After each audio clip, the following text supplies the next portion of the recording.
Hello everyone, and welcome back. Before we start this video, I have to make a disclaimer. This channel is a true crime storytelling channel. I do not encourage or endorse to any of the behaviors of the people I am talking about in my videos. These videos are strictly only for entertainment and educational purposes.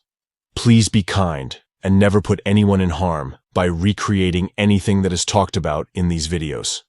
Now let's start the video.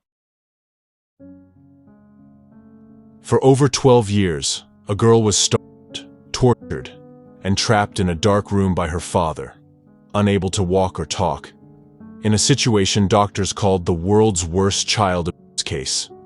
Genie Wiley, a name she was given when she escaped her evil dad.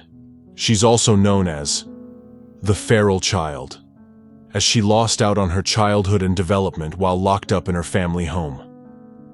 At just 20 months old, Genie spent her nights locked in a cage.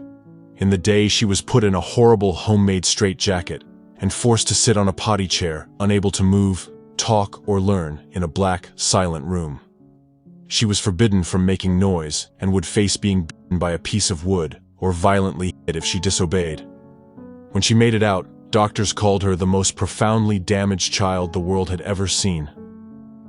Clark Wiley, Genie's horrible dad, turned into a cruel psychopath after his mom was killed in a hit-and-run accident by a drunk driver.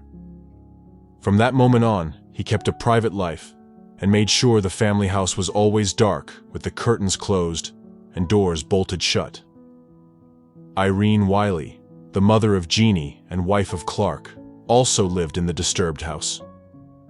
She suffered with very bad cataracts and was controlled by Clark out of fear. The couple had 4 children, but only 2 barely survived. The first 2 passed away as babies, one alone in a cold garage, and the other through birth complications. The third child, John, lived, but witnessed being subjected to Genie. He was scarred for his sister's violent upbringing. He labeled himself as dead inside, even when he was free from his father. One day, Irene took Genie and escaped the house when Clark was away. They went to a Los Angeles County welfare office so Irene could speak to someone about her worsening cataracts, as it had become unbearable. After a wrong turn on their way, the pair accidentally ended up talking to law officers. The officers immediately noticed the poor state of Genie. The innocent girl caused a frenzy in the office, as her unique, worrying look drew unparalleled attention. At first they assumed she had autism due to her poor social and verbal skills. But as the poor girl began to drool and lifelessly stood in front of them, the assumption turned to panicked intrigue. According to the first people who saw Genie in over a decade, she was incontinent and drooling over herself and spitting. Her eyes couldn't focus or hold a gaze, and her limbs were never fully extended, making her hobble around with her arms up like a wild animal. She weighed just 26 kilos and had nearly 2 complete sets of teeth, meaning almost none had fallen out.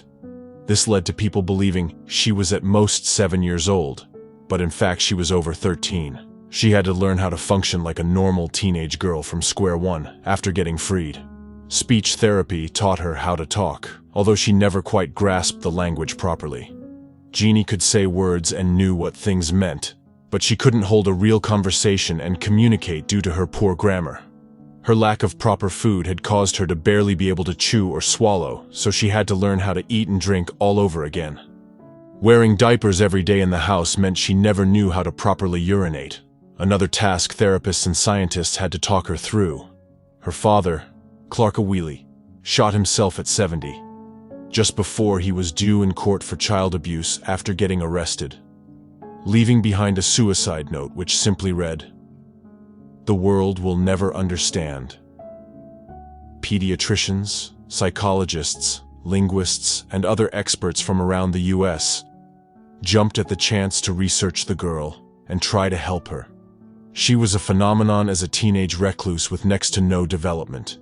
The unique opportunity to study the brain and speech development was a staggering chance to see how important it is to learn as you grow up. At 18, she moved back into the house she was abused in, with her mother. Irene started a lawsuit to prevent scientists and therapists contacting her daughter, so she could live her own life.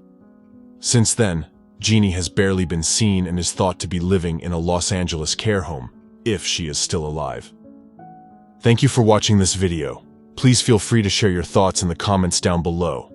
Don't forget to like the video and also subscribe for more. See you next time. Bye.